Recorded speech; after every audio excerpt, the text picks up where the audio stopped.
Boa noite, queridos. Graça e paz, família de Deus. Sejam todos bem-vindos para mais uma live. Estou aqui com meu amigão, Benjamin. Muito feliz em ter vocês aqui. Ontem tive um tempo muito especial com meu amigo de muitos anos, Luiz Hermínio. Foi um tempo assim realmente singular. E eu creio que hoje não será diferente. Então eu gostaria que você fosse compartilhando essa live com outras pessoas, ok? Para que mais pessoas sejam alcançadas e abençoadas. E vocês sabem que a proposta dessa live, dessa série de lives, ontem com o pastor Luiz Hermínio, hoje com o pastor Paulo Borges, amanhã com o meu amigo Douglas Gonçalves e sábado com o Luciano Subirá, meu grande amigo também, todos os dias às 21 horas. A live de ontem está salva aqui no IGTV.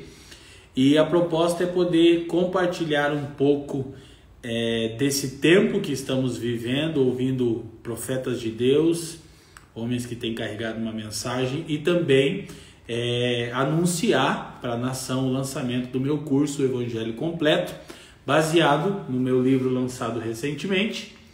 Então, você vai ter acesso a esse curso, ok? Eu vou deixar aqui uma descrição. O link é oevangelhocompleto.com.br/curso e eu já vou falar do conteúdo do curso assim que eu digitar aqui. Vamos compartilhando essa live para que a gente possa alcançar outros irmãos do Brasil e do mundo, a fim de que seja um tempo proveitoso de edificação. Você que está aí, compartilhe a sua cidade comigo. Já estou vendo aqui muitos conservos e amigos que eu conheço, ok? E tá lá, o evangelhocompleto.com.br/curso é o nosso link para você acessar. E deixa eu falar rapidinho da proposta do curso. Então, o livro eu trabalhei a teologia do Evangelho, apresentando o Evangelho de forma capitulada, os 3 grandes capítulos do Evangelho: o Evangelho da Graça, o Evangelho do Reino e o Evangelho Eterno. E após a primeira grande sessão, onde eu expus a teologia do Evangelho, eu trouxe uma tentativa de exegese cultural. O que é isso? Uma tentativa de interpretar o momento cultural que vivemos e a sociedade onde estamos inseridos. Então, eu falei de filosofias pós-modernas como niilismo, existencialismo, deísmo, que modelam a sociedade atual, e falei também como essas filosofias humanistas conferem caráter religioso às ideologias políticas. Então, esse é um conteúdo de teologia do Evangelho e de uma introdução breve às filosofias do nosso tempo e das ciências políticas. O curso, nós vamos aprofundar os temas. Então, nós teremos aí mais de 30 horas de ensino, serão aulas gravadas, disponibilizadas semanalmente.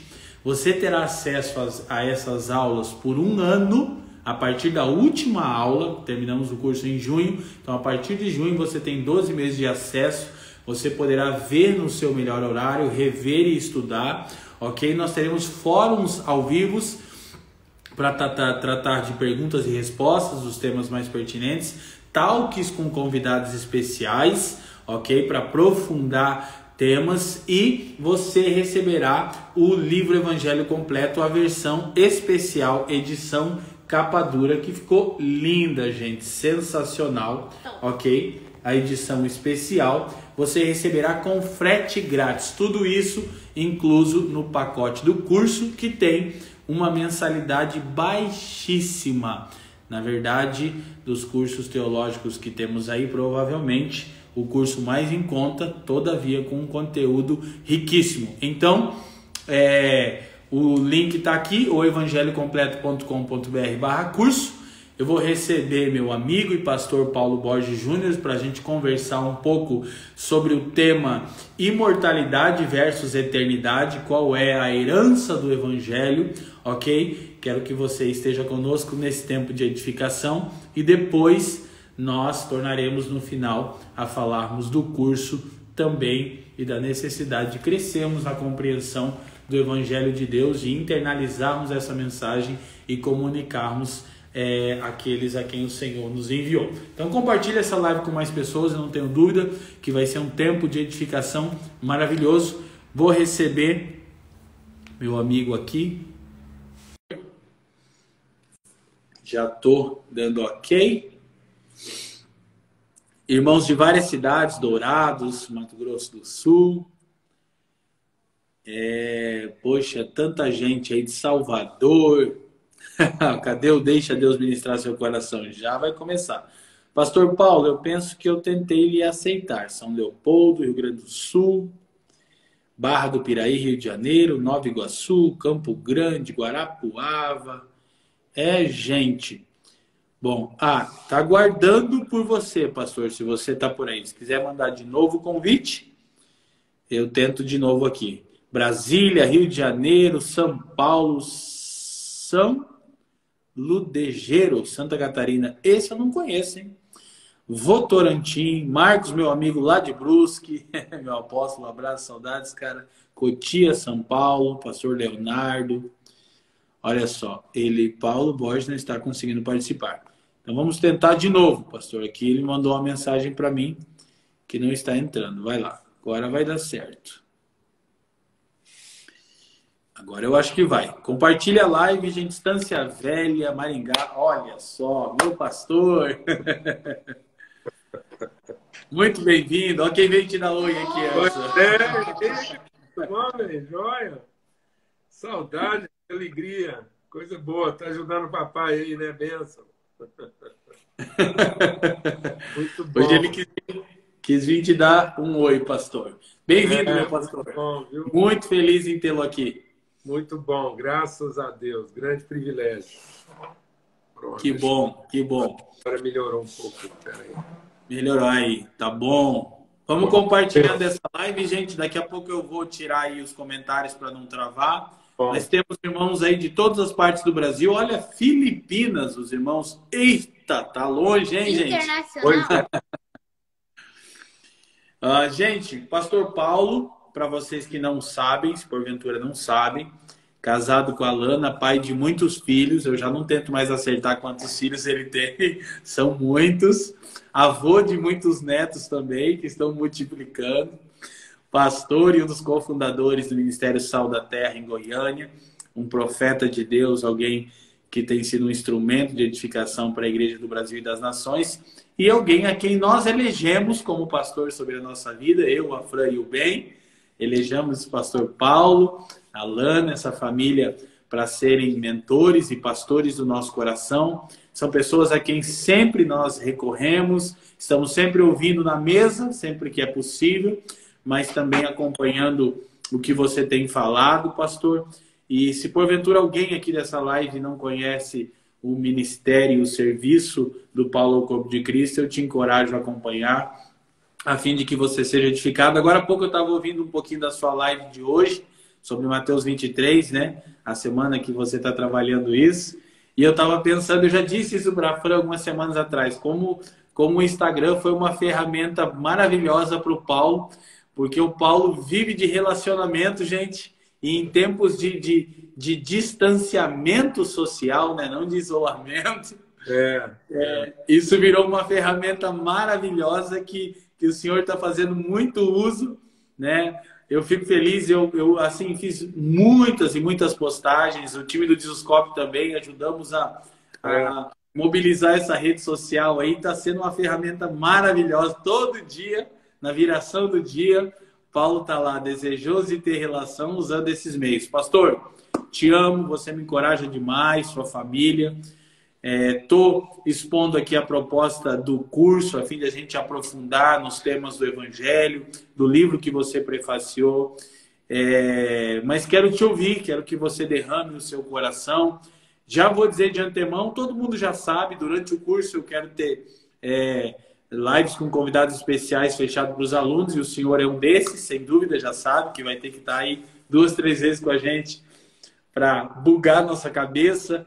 Mas muito mais do que palavras de sabedoria que não lhe faltam, seu coração e essa insistência pelo relacionamento e o amor com o próximo, de maneira perene me desafia a Fran, desafia nós aqui da família dos que creem. E eu sempre me sinto muito aquém daquilo que fui chamado para fazer quando lhe escuto. Espero que esse sentimento seja repartido com todo mundo que está nessa live e vai acompanhar, que não é justo que só eu sofra. Pastor, fique à vontade. Cara, primeiro, mais uma vez, louvar a Deus por essa relação, né? Que Ele gerou entre nós. É sempre um privilégio a gente ver o carinho, o afeto, também da nossa casa aqui, nossos filhos, né? A forma como todo mundo acompanhou aí o processo do livro, torceu por isso, né? E se alegrou com o fruto disso. E muito bom, né, ver que, por melhores que fossem nossos pensamentos e qualquer locubração que a gente fizesse da repercussão desse livro aí, você mesmo, eu acho que você deve estar sentindo isso, está indo além, né, daquilo que a gente podia pedir ou falar, graças a Deus. Eu estava aqui, estava rindo você aqui, você não precisava nem argumentar que o curso é mais barato que muitos cursos que tem aí. Esse sou eu, pastor. Isso aí então, ainda que fosse mais caro, né? Então, assim, isso é uma coisa assim. Eu quero dar esse testemunho, a gente é muito alegre, recomendo, tenho o privilégio de testemunhar esse empenho, esse esforço, né? Então, para mim, é uma alegria estar aqui, uma gratidão, uma grande honra mesmo poder contribuir. E quando você falou da gente conversar dentro dessa temática, né, de pré-curso, como é que isso aponta, e esse conteúdo que eu conheço, que você vai estar compartilhando, e que eu tive assim, a honra de estar prefaciando lá,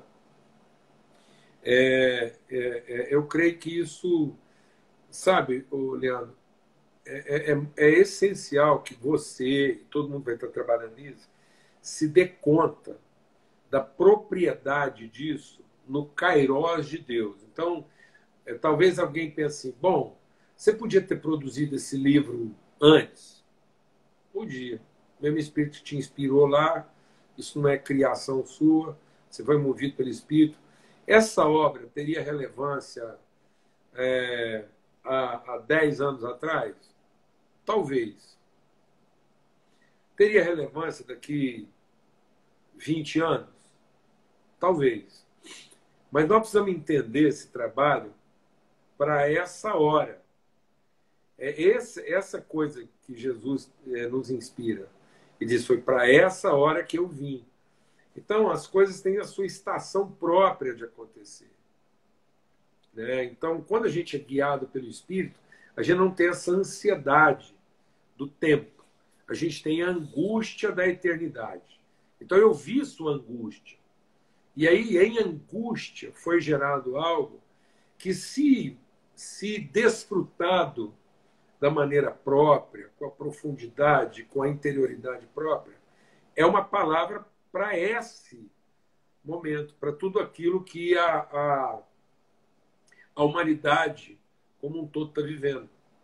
Então, o Evangelho apresentado no seu caráter de plenitude, e não de uma interpretação, entendeu?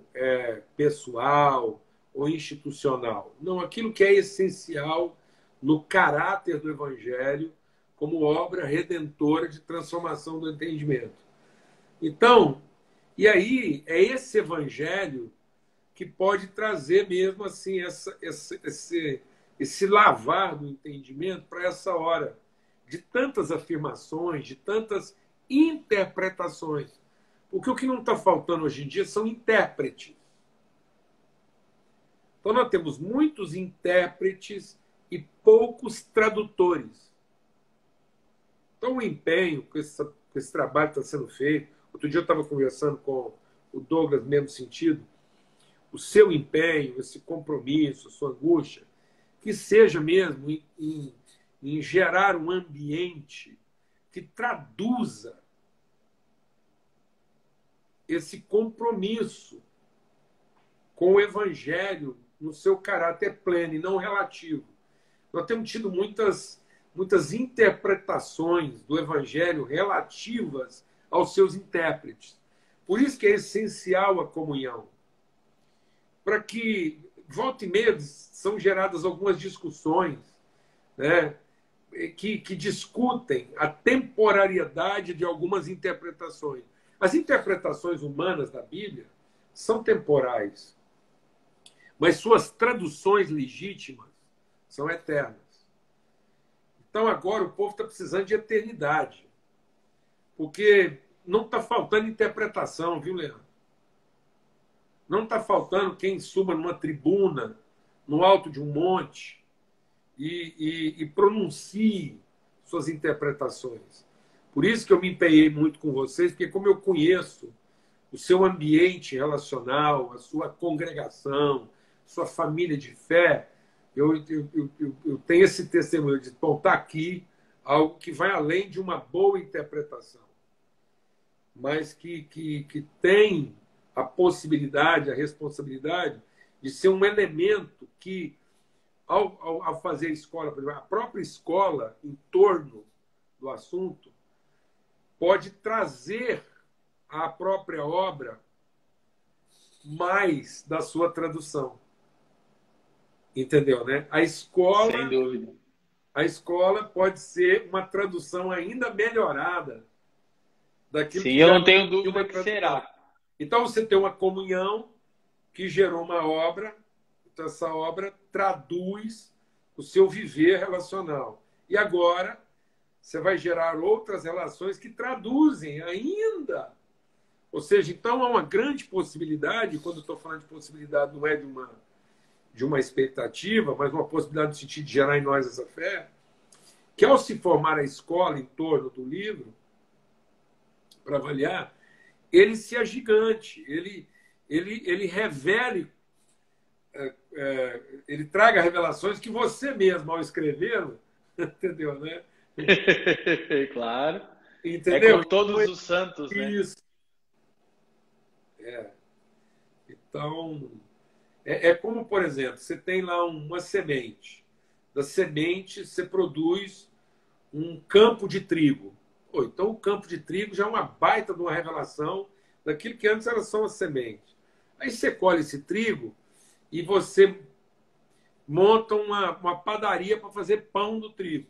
Pô, aí já é uma baita de uma revelação, porque antes era só uma semente, depois foi um campo, agora nós temos um pão. Mas aí, meu irmão, você marca um jantar junto os amigos e vão compartilhar desse pão. Aí esse pão tem uma grandeza, ele traz uma luz, entendeu?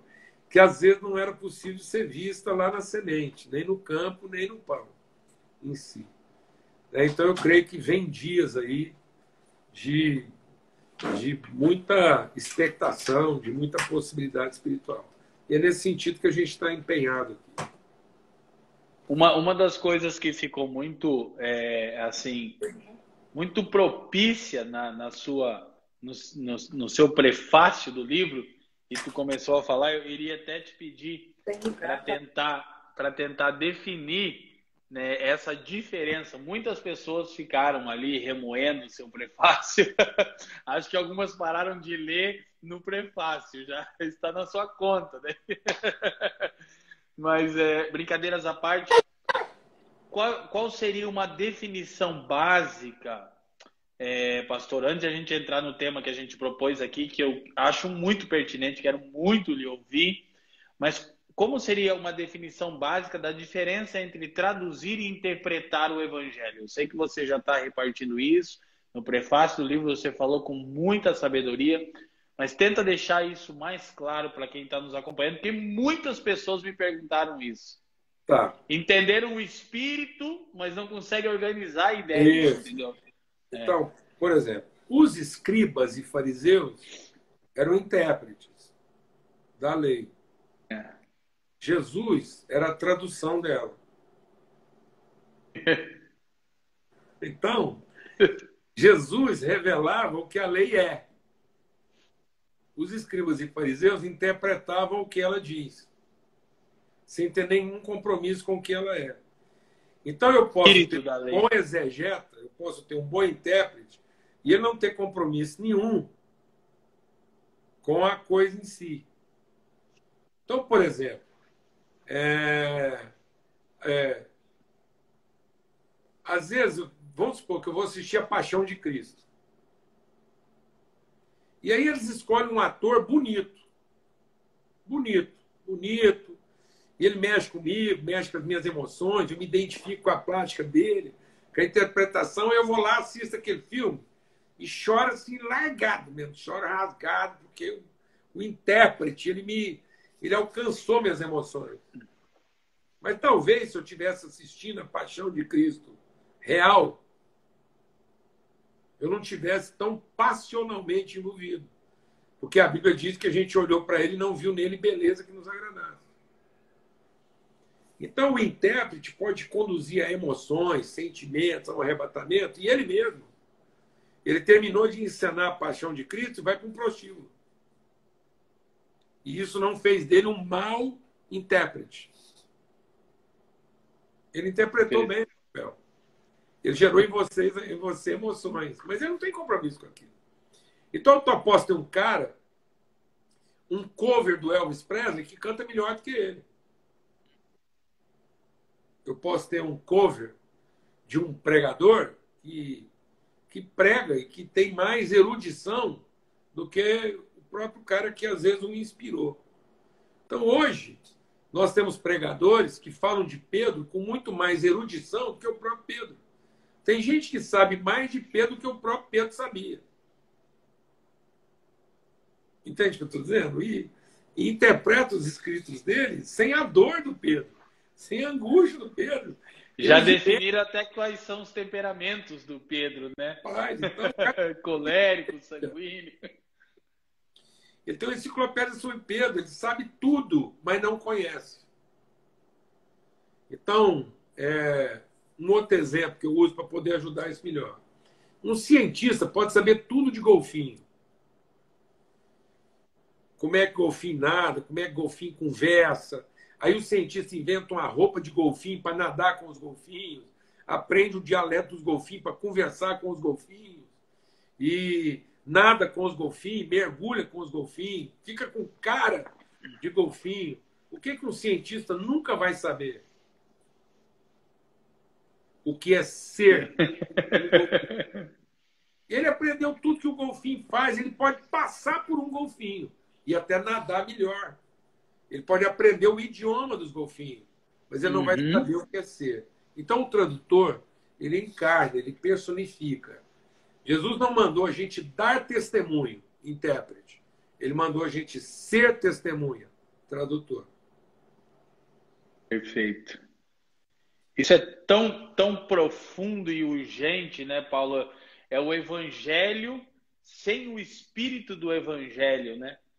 Esse foi o meu cuidado e você sempre me desafiou durante aquele longo processo de escrita. Eu lembro que cada videochamada que eu fazia com você, eu ficava mais angustiado ainda, porque ao mesmo tempo que eu sinto esse peso de voltar para os absolutos bíblicos e de poder expor a doutrina sadia, eu sempre fui marcado na minha caminhada por essa questão de uma comunicação do espírito da lei, não apenas a lei em si, provavelmente por causa do meu histórico. Jesus disse que muito foi perdoado, mas ama.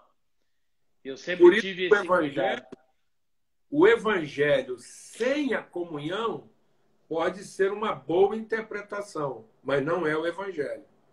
O evangelho só é uma tradução fiel se ele é exercido e vivido na comunhão. Então, sem a comunhão dos santos, individualmente, eu posso apresentar uma boa interpretação. Mas para ser uma tradução fiel, eu tenho que viver esse evangelho com mais alguém. Uau. Então, o indivíduo pode ser um excelente intérprete, mas ele só vai ser um bom tradutor fiel se ele viver isso em comunhão, com as dores da comunhão. Desafios, né, com o atrito das pedras, né, que é muito pertinente. Sabe que nós sempre percebemos isso ao longo dos anos de relacionamento aqui, especialmente com as famílias do time de frente, da família dos que creem. Sem perceber, nós nos tornamos uma comunidade de fé inspiradora por causa simplesmente do relacionamento. A doutrina foi um plus, o cuidado com a palavra foi um plus. Claro, super pertinente, nós amamos as escrituras, mas é por isso que essa comunhão minha contigo e da igreja contigo foi tão rápida, foi tão instantânea, porque era de fato o que nós procurávamos. Isso é tão urgente, né? Sermos tradutores fiéis do Evangelho, como você falou no prefácio do livro, e não meros intérpretes do Evangelho, né? Colocando as nossas... A gente, na nossa conversa, a gente tem muitas características que algumas nos identificam e outras nos diferenciam. E a gente tem formas distintas, às vezes, de exercer liderança, ministério e tudo mais. Eu não sei se isso foi um puxão de orelha ou não. Não, é normal. Não, é a gente, cada um. E aí, quando você me chamou e perguntou, e a gente começou a conversar sobre o livro, e tivemos longas conversas, e depois você me chamou para prefaciar, o que me deu segurança, não que eu estava em busca de algum tipo de proteção, e nem porque eu vou fazer juízo de mérito, não é nada disso. Mas o que me deu, que me transmitiu, que me comunicou segurança para participar disso, não foi a estrutura literária, não foi te conhecer em família. Então, num certo sentido, o livro poderia conter coisas que eu até discordasse. E mesmo assim eu faria o prefácio. Porque eu conhecia a comunidade que gerou isso. Entendeu? Então, para mim estar ali, eu não estava procurando, eu não fiz um exame técnico para saber se eu concordava com alguma coisa ou discordava de outra. Eu sei. Num certo sentido, é como se eu teria coragem de prefaciar aquele livro fechado. Sem ler uma página. Porque eu conheci o ambiente espiritual que o gerou. Eu sei de onde ele foi parido, eu sei de onde ele nasceu. E aí, as discordâncias, nós vamos ter elas assim, pro resto da vida. A gente está ficando apegado a umas coisas que... A gente fica apegado a umas coisas que são constrangedoras. E abre mão de algumas que são comprometedoras. Um ou outro desajuste de interpretação doutrinária, isso é constrangedor, mas não é comprometedor. Essa é uma das principais lições que você já me ensinou já. Constrange, mas não compromete. Então podemos guardar a unidade. Vamos aprender. Se for o caso, a gente lança uma segunda edição. Visão? Sem dúvida vai ter, né? Pastor, mas o seguinte, eu quero muito lhe ouvir, até por sugestão sua nesse tempo tão atípico, de tantas aflições, de tantas demandas, e procurar compreender o Evangelho como aquilo que nos garante eternidade e não meramente imortalidade. Assim que nós falamos sobre o tema, eu pensei muito, refleti muito na tradução original de quando o Senhor disse, quando João registra que Deus amou o mundo de tal maneira que deu seu Filho unigênito para que todo aquele que não lhe crê não pereça, mas tenha vida eterna. E aquela expressão vida eterna no grego é aionion zoe, e que não traz a ideia de vida que dura para sempre, mas traz a ideia de vida não criada, traz a ideia de eternidade. E nós sempre, Eu costumava brincar quando ensinava com isso, muitos anos atrás, quando pastoreava jovens, ainda na quadrangular, isso aí está com 18 anos, 19. Eu dizia, gente, tudo que Deus não quer é que a sua vida dure muito tempo, porque seria um prejuízo lamentável você durar muito. Ele quer comunicar a própria vida dele, que não é, ela dura para sempre porque Deus é eterno, mas não é esse o sentido de vida eterna que o Evangelho nos confere. Tenha toda a liberdade para me corrigir se eu estiver errado, mas quando eu penso na diferença entre imortalidade e eternidade, eu penso nessa própria vida de Deus, na eternidade, num olhar a partir do propósito eterno de Deus e não meramente sobre imortalidade. Mas eu quero te ouvir aí, a gente tem fácil aí 30 e poucos minutos para você fluir, eu vou só te ouvir. E por que esse assunto tem toda a relação, quando você falou da gente conversar, e nessa perspectiva da escola e tudo mais, sobre o livro e tal, e daquilo que a gente colocou lá no prefácio?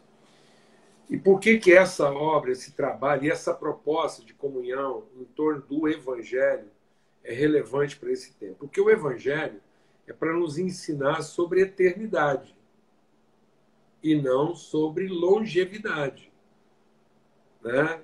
Sobre imortalidade. Por quê? Porque foi nesse pensamento que a gente se corrompeu.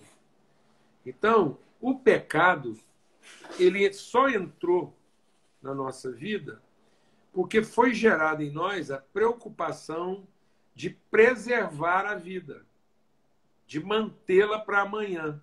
Então, a ideia de que a vida precisa ser salva abriu a porta. Então, o pecado entrou no coração do homem porque o diabo veio falar para ele de amanhã. Então, quando o diabo falou de amanhã, no dia em que então será, nós ficamos projetados para o futuro. Então, criou-se a ideia de que a longevidade era o segredo, de que eu deveria ter uma vida para amanhã, que tudo que eu fizesse, meu trabalho, minha obra, meu ministério, e não que eu fosse a encarnação do eterno. Então eu passei a ser o operário do amanhã, em vez de ser a personificação do eterno. Então a vida está em nós. E ela só é vida se ela for ofertada espontaneamente e não preservada. Aquele que tentar salvar a sua própria vida, perdê-la-á. Mas aquele que espontaneamente entregá-la, encontrará a verdadeira salvação. Então, enquanto nós estamos vivendo um ambiente em que a maior preocupação agora é como salvar a vida como se direito, e não em como entregar a vida como responsabilidade, então agora é o momento de nós entregarmos a vida em favor uns dos outros, que essa é a nossa responsabilidade. E não de nós tentarmos salvar a própria vida a qualquer custo, como se ela fora direito. Então nós estamos nesse conflito. Se nós não nos libertarmos do apego da imortalidade, nós não vamos exercer a vida na sua condição essencial, que é a eternidade. Então a vida só é vida se eterna. Por que eu estou dizendo isso? Você vê, por exemplo, assim, as esquisitices que a gente vai produzindo. A igreja. Fica ruim para a igreja certas coisas que a gente está produzindo. Então o cara pega uma Covid e sara. Aí Deus deu um livramento. Eu venci a Covid. Aí sai todo mundo do hospital com a placa. Eu venci a Covid, glória a Deus, marca um culto de ação de graça. Deus deu um livramento. E o meu cristão lá dentro do hospital que morreu de Covid? Ele venceu a Covid ou não? Ele morreu de Covid. Mas ele venceu a Covid ou não? Jesus morreu de cruz. E aquilo era uma derrota ou uma vitória sobre a morte? Então a gente vence a morte durando, ou a gente vence a morte cumprindo um propósito?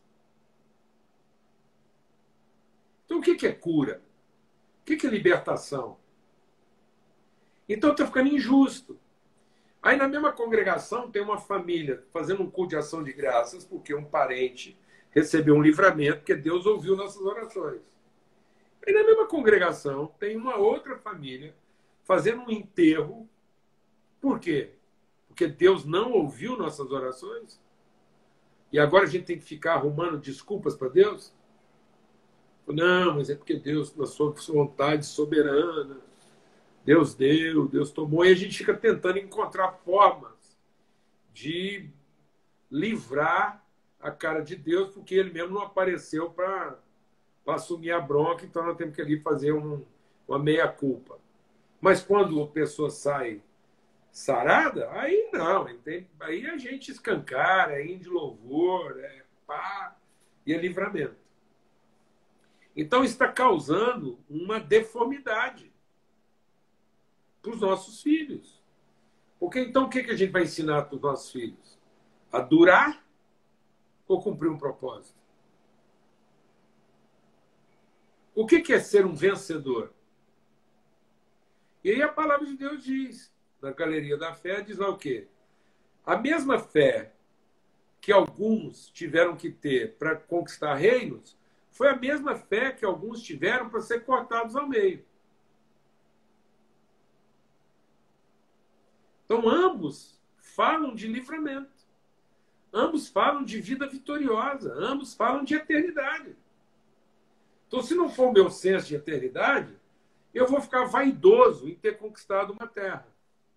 E se não for meu senso de vaidade, eu vou ficar deprimido se alguém da minha família foi cortado ao meio.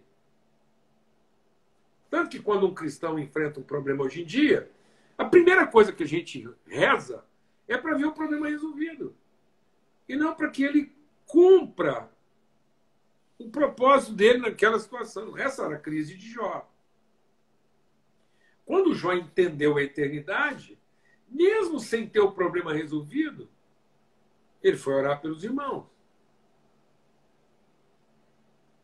Então, tem acontecido uma coisa curiosa. Às vezes alguém entra em contato comigo e fala, ó, pastor, eu estou entrando em contato porque a minha mulher está de Covid, está ruim, está lá, morre não morre, está entubada.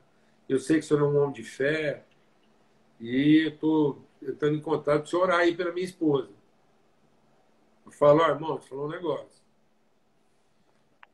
Seguinte, você como marido consegue chegar lá perto de onde a sua mulher está? Eu falei, consigo. Pois é. Você ama a sua esposa? Amo. Você está com ela há quanto tempo? Ele fala, 40. Eu falei, eu mal conheço sua esposa. Eu não tenho apelo assim, emocional por ela, nenhum. Mas eu tenho fé. Então vamos fazer o seguinte, eu estou conversando com você. Então eu oro com você para que você ore pela sua esposa. Porque a sua oração por ela tem mais autoridade que a minha. Eu vou conversar com ela, dela com Deus e então vamos fazer o seguinte, eu te ajudo na sua oração. Você ora aí o que você quiser pela sua esposa e eu garro junto aqui com você. Por que eu estou fazendo isso? Para a pessoa desmitificar essa figura do rezador.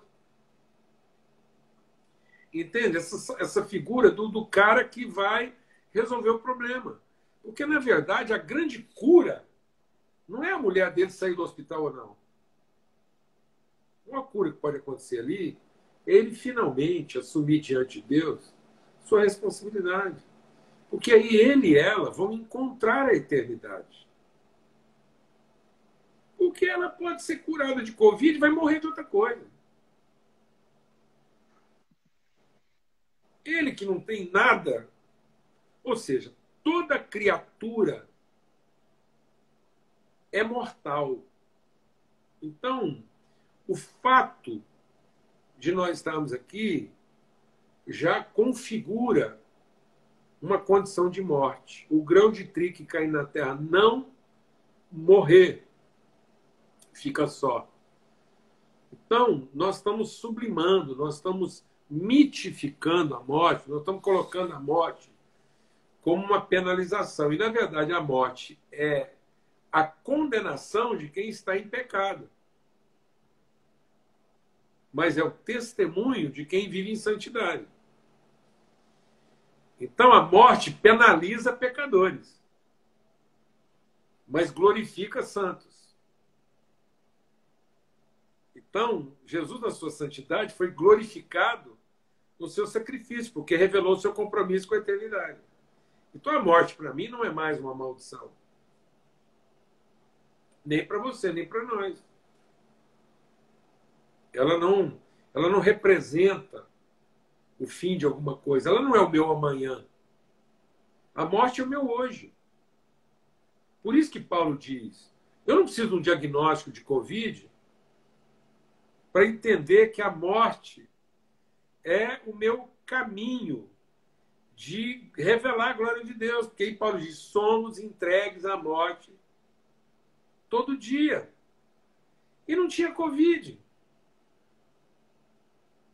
Houve um tempo que o vírus não era chamado de Covid. Houve um tempo em que o vírus era chamado cristão. Todo mundo que contraía o vírus cristão, o cristianismo passou a ser uma enfermidade, uma patologia, uma pandemia. O povo estava achando que o povo estava ficando doente de cristianismo. E aquilo tinha que ser exterminado. E eles fizeram fogueiras para queimar aquele vírus, para erradicar aquilo. Decretar isolamento social, entendeu? Obrigaram todo mundo, começaram a matar. E quem não morria do vírus era morto. Houve uma outra época que o vírus chamava judeu. Bastava o cara ter nome de judeu que ele estava contaminado. Porque é o que Jesus falou, vai chegar uma época que as pessoas vão pensar que estão fazendo um bem matando vocês. Para nós, cristãos, muçulmano é nome de vírus. Islamismo é nome de vírus. Porque a gente não pensa na responsabilidade que nós temos com eles. A gente pensa tem outros no mais mal perto, que né? podem causar para nós. O homoafetivo é nome de vírus. Tudo parece que é vírus. Então, tudo virou vírus. Então, parece que agora a parte mais maior baixa, de maior resistência. Quem é o povo com menor resistência na humanidade hoje? O crente. Porque ele pode morrer de islamismo, de hinduísmo, de homossexualismo, de feminismo, de qualquer outro ismo. Ele pega, ele contrai. E aí fica um tanto de crente preocupado em quê? Em sobreviver, em não morrer. Sendo que nós somos a comunidade que pode trazer a vida eterna. Nós não temos que nos sentir ameaçados. Nós não temos que combater outras religiões como se elas nos ameaçassem. Porque não é um combate. É uma transformação de entendimento, é um afeto, é um acolhimento. Nós vamos trazê-las para dentro de nós e dentro de nós elas serão salvas. Não é a gente sendo salvo delas. São elas sendo salvas em nós. Na nossa morte. Diária. Com ou sem Covid. Eu e você não precisamos pegar o vírus para morrer agora. Porque nós fomos chamados para morrer hoje, não amanhã. Então eu creio que aquilo que você está gerando aí, com essa mobilização, nesse ambiente reflexivo, de um evangelho comungado, tem esse papel terapêutico da vida. Entende? Então, se debruçar em torno do evangelho, no seu sentido pleno, é beber da fonte da vida. É entender a vida no seu significado, é ser liberto das coisas que nos aprisionam, nos assombram, nos amedrontam. Então, a própria comunhão em si vai ser potencializadora de vida, na medida em que um quer ensinar para o outro, um abençoar o outro, um repartir com o outro, um lembrar do outro. Então, é nessa construção comunitária e em torno de um alimento sadio, genuíno, a própria koinonia em torno desse propósito, que é evangelho, que é cruz, que é boa nova. Boa nova de quê? De eternidade. Que nós não estamos ali para encontrar formas de nos auto-imunizar, mas nós estamos encontrando ali formas de traduzir nossa vocação. Então, beleza. Isso tem a ver com eternidade.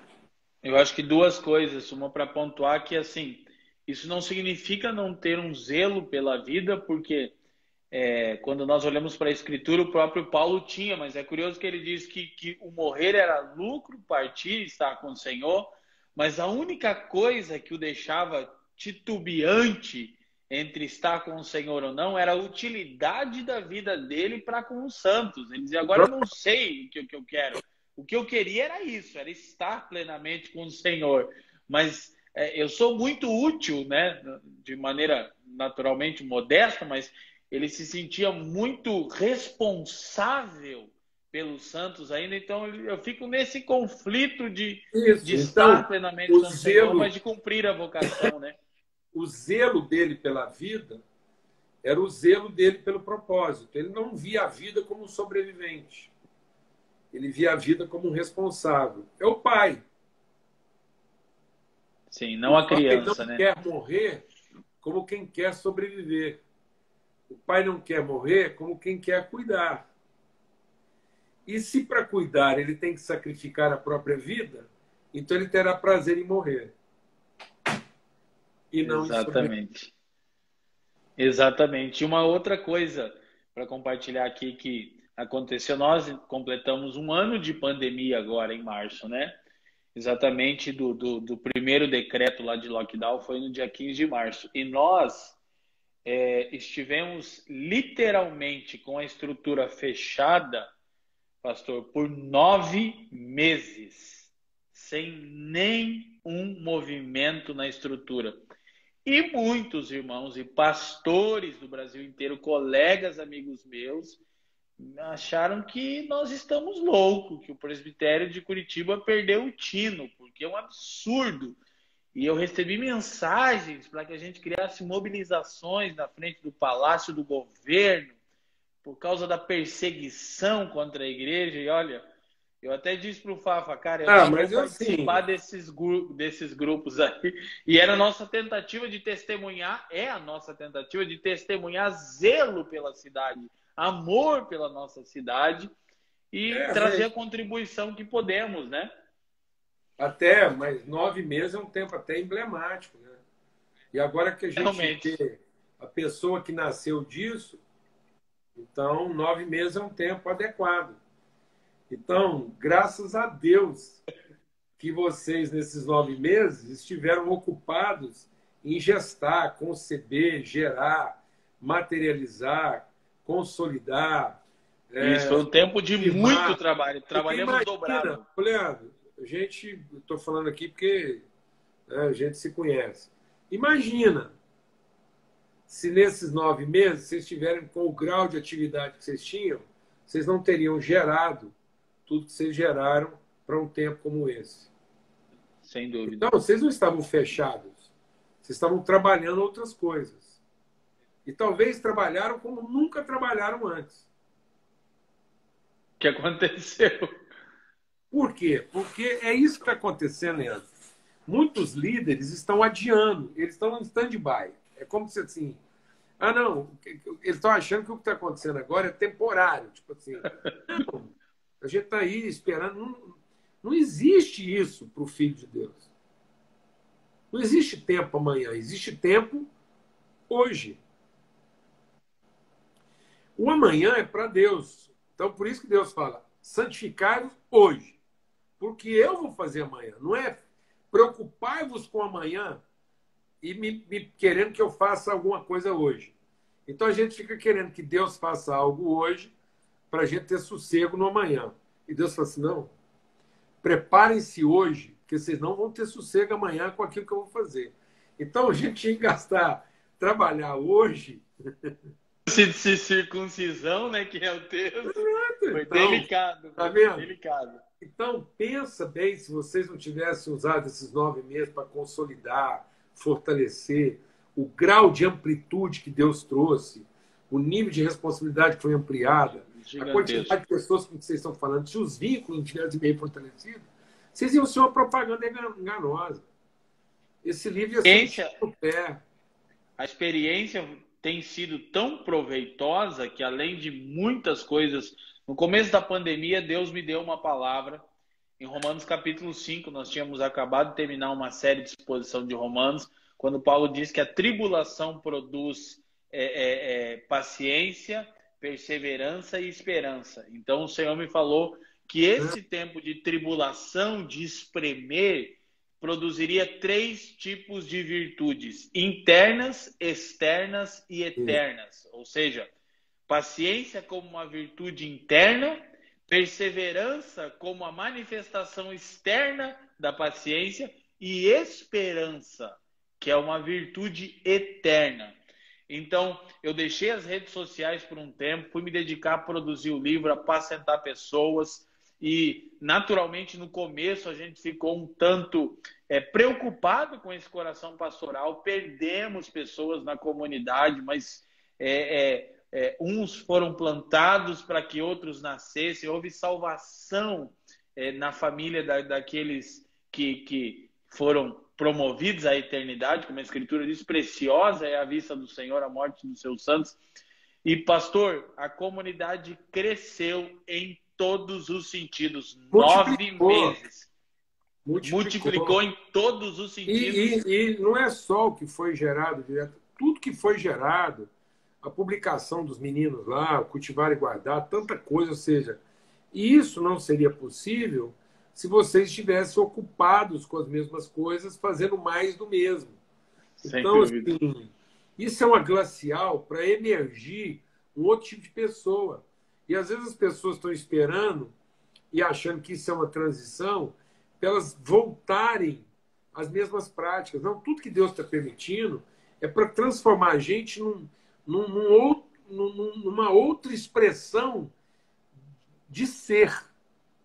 E não em simplesmente mais coisas ou as mesmas coisas para fazer. Então, se nós não formos transformados no entendimento da amplitude, do alcance, da abrangência, da relevância, daqui a pouco a gente volta. Entendeu, né? E se você acha lícito, pastor, em uma das palavras que você compartilhou, foi, se não me falha a memória, foi até no BTcast lá com o Bibo, que eu recomendo que os irmãos todos assistam. A gente pulverizou aquilo na igreja, em vários lugares aí do país. Você falou sobre termos essa sensibilidade de não nos tornarmos ainda mais individualistas nesse tempo de isolamento, né, de distanciamento social. E aquela palavra tem pesado o meu coração. Maturidade, o que marca a maturidade é a sensibilidade. O que marca a infantilidade é a sinceridade. Então, uma criança é sincera. Num certo sentido, o diabo... Deixa os irmãos pensar, calma aí.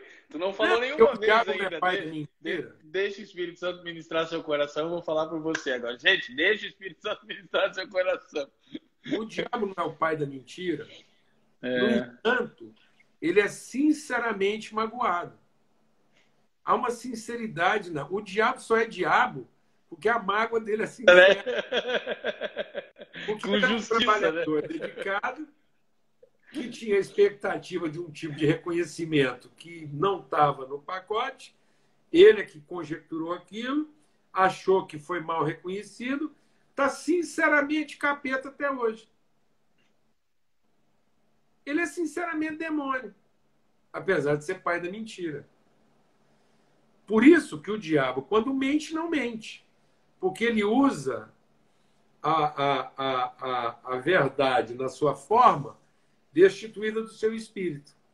E ele fica... O Elias, quando foi para a caverna, pediu para morrer, ele era o quê? Sincero.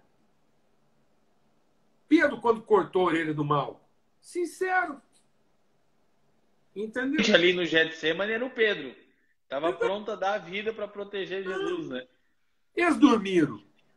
Sinceramente. Você já viu?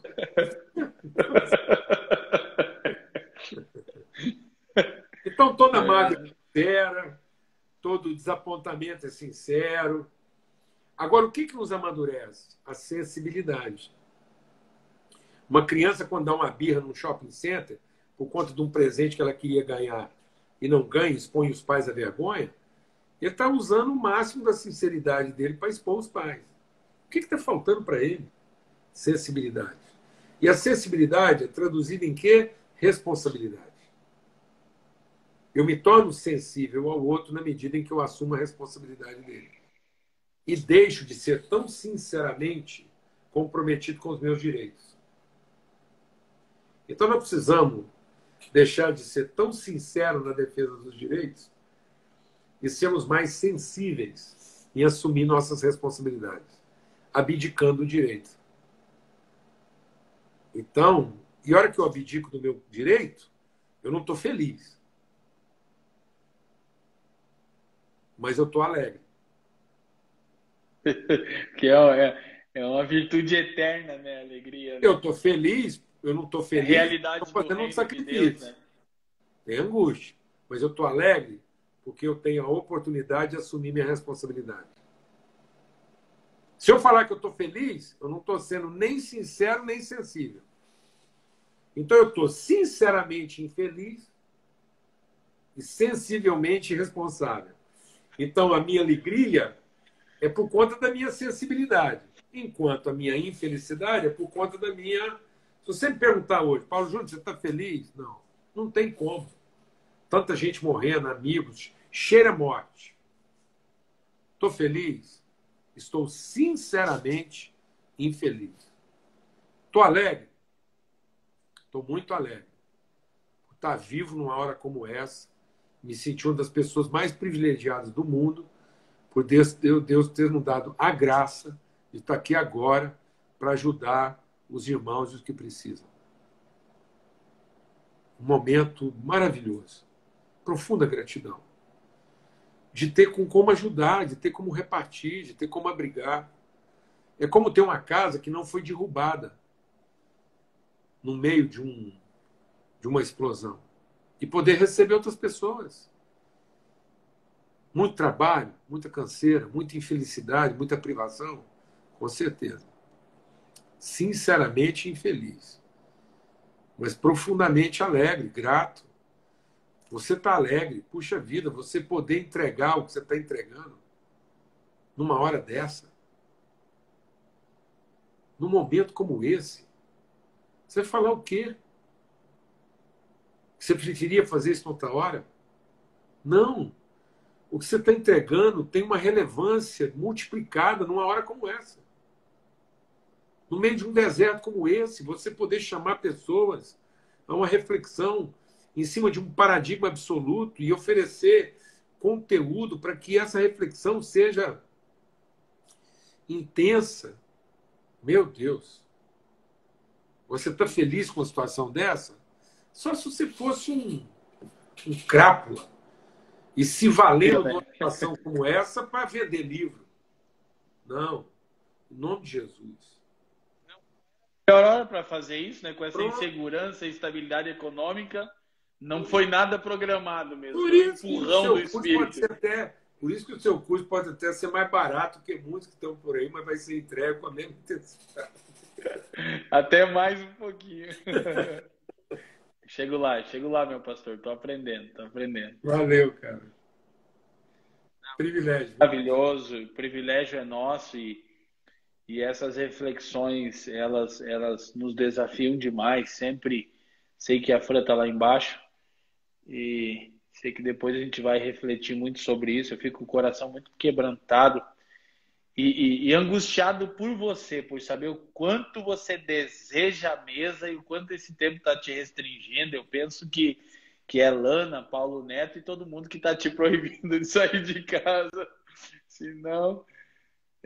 mas assim, são palavras que revigoram. Quero ter você, pastor, como um dos tutores aí do curso, para a gente ter esses bate-papos ao vivo, a fim de expandir realmente. Naturalmente, eu tenho um peso pelo ensino e eu quero comunicar boa doutrina, exatamente para tentar trazer esse absoluto no meio dessas narrativas relativistas E eu tenho tentado refletir na importância de uma exegese cultural. Penso que grande parte do meu papel agora, além da relação de nos entregarmos uns pelos outros, a gente está vivendo. Eu sei que você vai entender isso e peço que os irmãos também compreendam, mas a gente está vendo a nossa melhor estação. Eu não sei como explicar isso. No meio de tanta angústia, quase todos os dias angustiado. Só que a gente está com um gozo interior que não, inexplicável. É exatamente isso, como se a gente existisse para essa hora, para agora.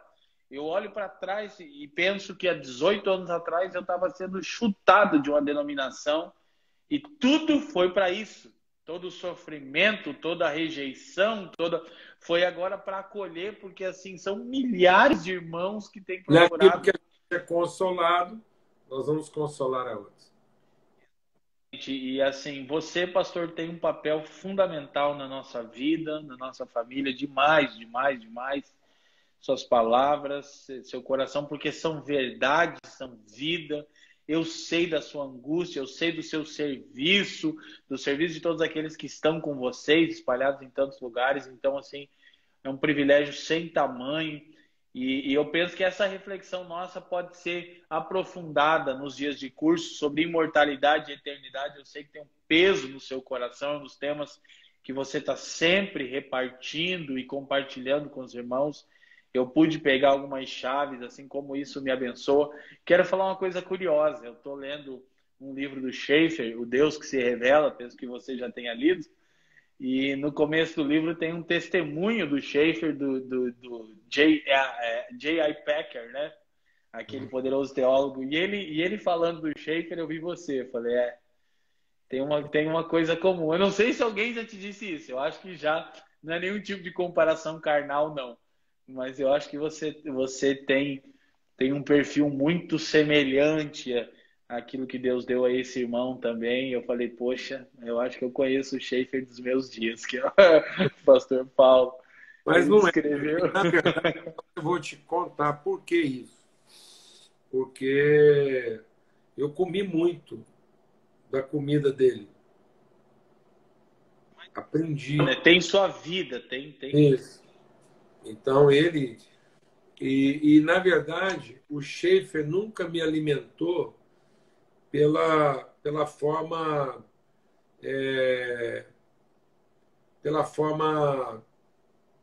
elaborada dos pensamentos. Ele sempre me marcou pela história de querer construir uma comunidade. Isso. Entendeu? De entender a igreja como uma comunidade. Por exemplo, um outro autor que sempre me influenciou muito, que a gente acabou de se despedir dele agora, né? Recentemente, o Larry Crabb. Então, muito bom, pensamentos muito bem elaborados, é uma riqueza, né? De ensinamento. Mas o que mais me impactava era o compromisso dele o propósito. Então, esses homens... às vezes a gente pensa que o melhor desses homens foram os seus escritos, e, na verdade, o que eu queria receber deles é essa vida oferecida na construção da comunidade. Então, o Calvino... Mas tem recebido. O Calvino escreveu as Institutas porque ele queria construir uma comunidade. E não porque ele queria deixar uma enciclopédia, um tratado, né? E assim, eu vi, né, logo na introdução desse livreto poderoso, né, que é o Deus que se Revela, que a esposa dele testemunha, né, a Edith, falando que aquilo que ele tinha era assim, embora ele tenha sido alguém dedicado à literatura e tal, mas ele decidiu viver com as pessoas e ele dialogava com existencialistas, com niilistas, com hindus, com muçulmanos, com médicos, com empresários. E ela disse assim, a maneira como ele se entregava, e eu quero dar esse testemunho aqui público, que de tantas coisas que você nos abençoou e ainda nos abençoa, e queira Deus isso se prolongue por muito tempo, no sentido de edificar a igreja, uma das coisas que mais nos marcou, pastor, foi a maneira que vocês nos receberam em Floripa, aí, quando nós fomos 1 ano e meio atrás, mas a programação que você fez com o Ben, assim, eu tenho fotos suas na piscina com o Ben lá, enchendo ela, e eu lembro que eu falei para você assim, pastor, não precisa se preocupar, e você me disse assim, mas o Ben é meu irmão em Cristo, ele merece que eu tenha esse tempo só com ele. Aquilo me ensinou demais. Eu assim, posso falar com todo o coração. Eu quero ser como você. Eu Amém. quero, eu quero poder ser isso. Eu sempre, algumas vezes eu digo para a Fran, eu olho para o Paulo e eu me vejo nele daqui uns anos, porque eu sempre acreditei que era possível. Tenho muitas dificuldades, não são poucas. Várias delas você já identificou, né? Minha angústia é tão grande que tem hora que eu atropelo as pessoas na tentativa de ajudá-las. Assim, meu coração é sincero, né? Sinceramente infantil. Mas esse seu testemunho de entrega, Paulo, nos edifica demais. E há que todos esses irmãos aqui que me acompanham possam te ouvir. É muito mais do que ter o seu prefácio para brilhantar e para instruir, sim. Era te ter nesse livro, meu primeiro livro. Eu já podia ter Amém. feito muitos outros livros, eu tenho muitas oportunidades de fazer isso, mas foi E isso é um maravilhoso. recado meu para o bem, porque quando a gente está aqui conversando, e vamos ter uma conversa sobre escola e tudo mais, e o seu filho bem tem o desejo de vir ao vídeo para me ver, a gente cumprimentar, falar oi um para o outro, quando isso acontece, e eu posso ver isso e desfrutar com ele nessa relação de família, manda qualquer teólogo conversar comigo depois. Uma teologia mais complicada. E isso não vai conseguir nem riscar minha esperança, minha alegria, minha disposição, porque eu tenho na memória o que me dá esperança. A Glória a família, meus Deus. irmãos. Então, assim, Amém. eu não Amém. preciso de um argumento para enfrentar nenhuma teologia difícil. Eu preciso de um motivo. E o motivo é a família. Então, assim, Eu chego lá, eu estou na fase manda vir. E é muito sincero, e o Ben é Eu muito escuto, tímido, manda mas ele vir que eu vou fez questão. conversar e tal, gosto de ter conversa, debate. Mas depois de um certo ponto, se a gente perceber que a conversa não vai para lado nenhum, vou tratar todo mundo com gentileza, vamos tomar todo o café do mundo, a esperança que a hora que aquilo acabar, a gente vai brincar com os filhos.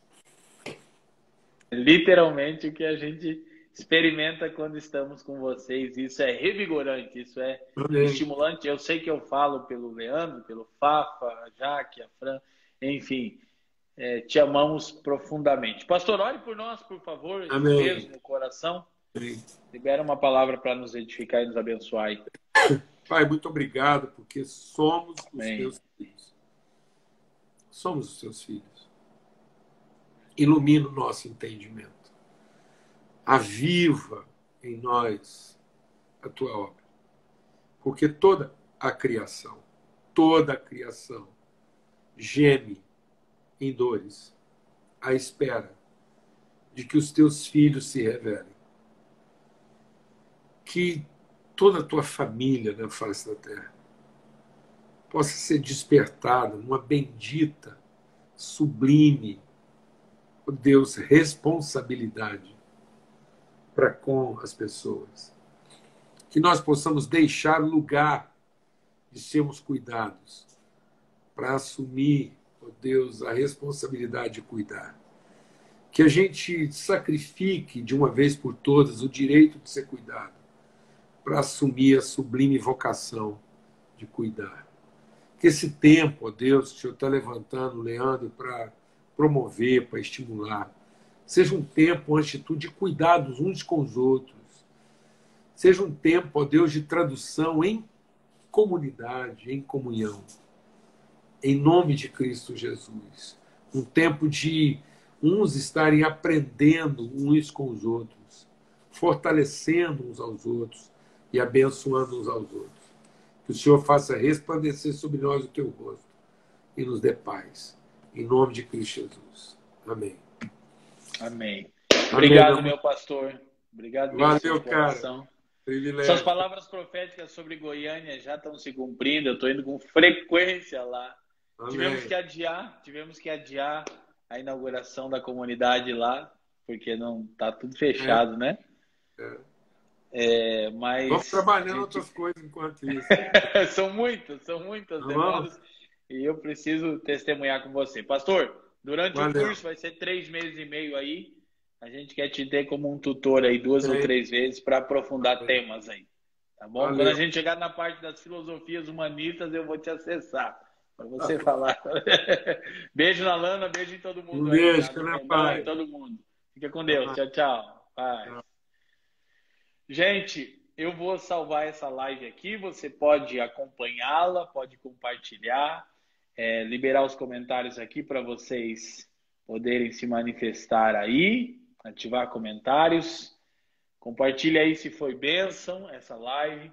Eu quero recomendar, se você porventura não acompanha o Paulo ainda, seguir o perfil dele no Instagram lá, procurar ouvi-lo todos os dias na viração do dia às 18 horas. Ele está sempre repartindo uma palavra, servindo a mesa de maneira tão especial e sensacional. E Paulo é um ser humano incrível que muito nos edifica e tem nos servido. Espero que tenha sido um tempo de bênção para vocês, ok? Tantos irmãos aqui cumprimentando. E, gente, tá aqui o evangelhocompleto.com.br/curso. Acessa lá, dá uma conferida na grade, como vai funcionar, todo o conteúdo que a gente vai repartir. Paulo será um dos nossos tutores que nós vamos acessar para lives internas, para quem participar do curso. Não vou revelar muitos dos outros tutores, mas posso dizer que o Paulo, sem dúvida, vai estar conosco aí 3 ou 4 vezes para aprofundar esses temas, para poder nos edificar e nos desafiar. Ouvir o Paulo é sempre desafiador, aquece sempre o coração. Então, eu não tenho dúvida que vai ser um tempo maravilhoso para todos nós. Obrigado por estar conosco aqui. Amanhã, às 21 horas, se o Senhor permitir, estou aqui com Douglas Gonçalves. Separa seu tempo. E no sábado, com meu amigo também, Luciano Subirá, para a gente compartilhar. Então, acesse aí o evangelhocompleto.com.br para você participar do nosso curso, ganhar de presente a edição especial capa dura. Sou suspeito para falar, mas ficou lindo. Conteúdo também muito pertinente para aprofundarmos na teologia do Evangelho e numa exegese cultural do nosso tempo. É teologia de maneira acessível, é teologia encarnada, é teologia com vida, vivida a partir de uma comunidade de fé que se relaciona aí há 2 décadas. A gente quer poder repartir e estender isso para vocês também. Tá bom, gente? Alguém disse alguma coisa aqui sobre o site? Cadê? Não sei. Essa vez, glória a Deus, sei lá. Gente, então é isso. evangelhocompleto.com.br/curso. Para você estar conosco. As inscrições vão só até o dia 13. Então tem mais aí 12 dias para você se inscrever, para que você tenha acesso ao livro, edição capa dura, frete grátis, mais de 30 horas de ensino teológico de maneira acessível, de maneira inteligível, fóruns ao vivo, talks com convidados especiais, como o pastor Paulo e outros que estão conosco. Vai ser muito bom. O Instagram do pastor Paulo, eu acho que é @pauloborgesjúnior. Mas procura lá Paulo Borges Júnior, você vai achar o dele se não tiver aqui. Ó. Tem gente compartilhando que está lendo livro, está sendo muito edificante. Que bom, gente. Muito feliz, maravilhoso, honrado em ter vocês aqui. Eu vou salvar a live. Se foi motivo de edificação para você, compartilha com outras pessoas. Tá bom? Ó, paulo.borges.jr @paulo.borges.jr Instagram do pastor Paulo. Tá bom? Para vocês acompanharem ele aí. Muito honrado com todos vocês aí para estar conosco, tá bom, gente? Forte abraço, corre lá no link, dá uma observada, se você julgar pertinente, venha nessa imersão bíblica tão atual, tão pertinente para nós. As inscrições vão até o dia 13 de abril agora, tá bom?